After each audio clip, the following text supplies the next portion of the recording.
VP Kamala Harris becomes Biden's gun czar as war on the Second Amendment goes into overdrive. But I will say the one good thing about this is that he put Kamala Harris in charge because we know how incompetent she is.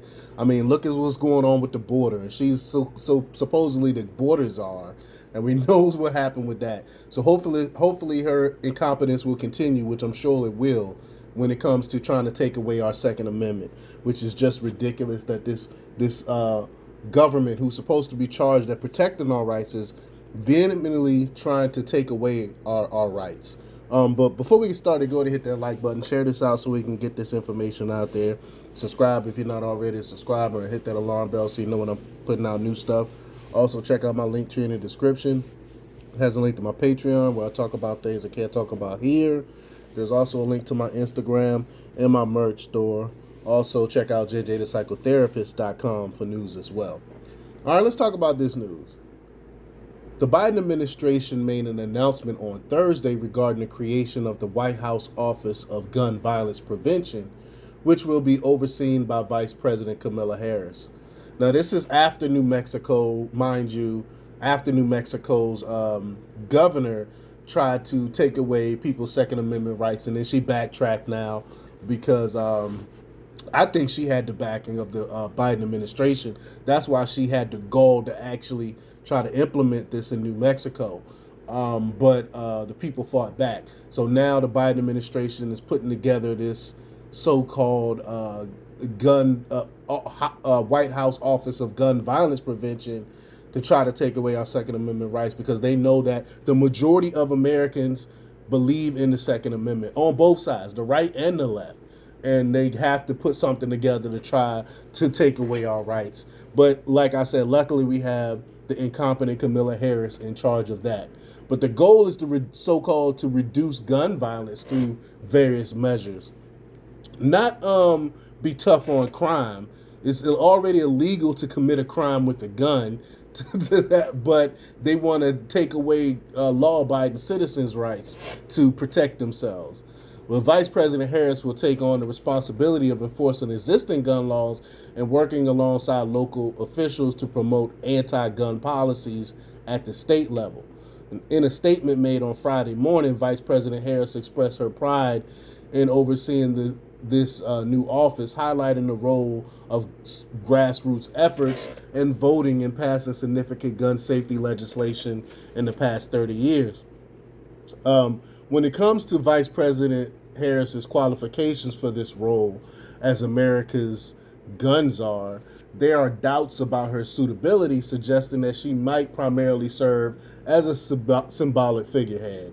Meanwhile, there's suspicion that the White House may discreetly align itself with anti-gun organizations such as Giffords and Everytown, which are financially backed by billionaires with the desire to disarm law-abiding citizens in order to advance anti-gun policies.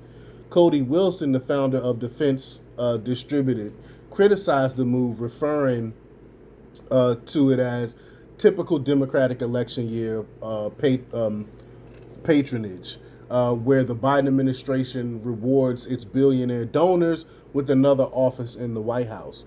Back in 2021, there were indications that a so-called gun czar or Office of Gun Violence Prevention might be created by the Biden administration.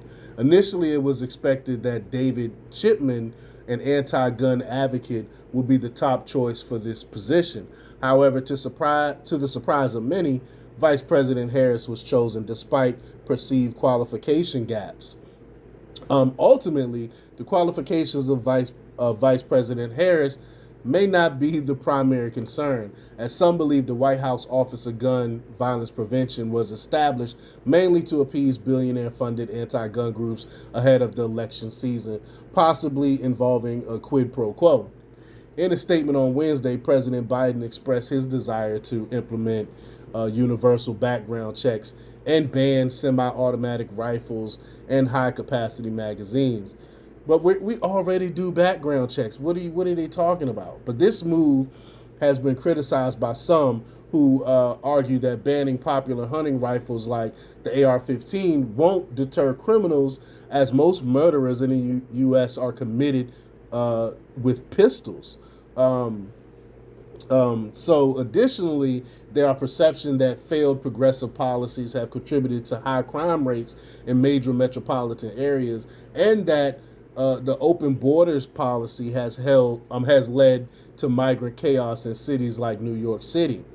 The Democrats' efforts to restrict the Second Amendment are seen by most as a guise for promoting safety, while others view it as an attempt to disarm law-abiding citizens. And that's what I believe, with financial support from billionaires like Michael Bloomberg, who just came out and said he's going to put forth hundreds of millions of dollars into taking away our guns. But let me know what you think. Leave your comments down below.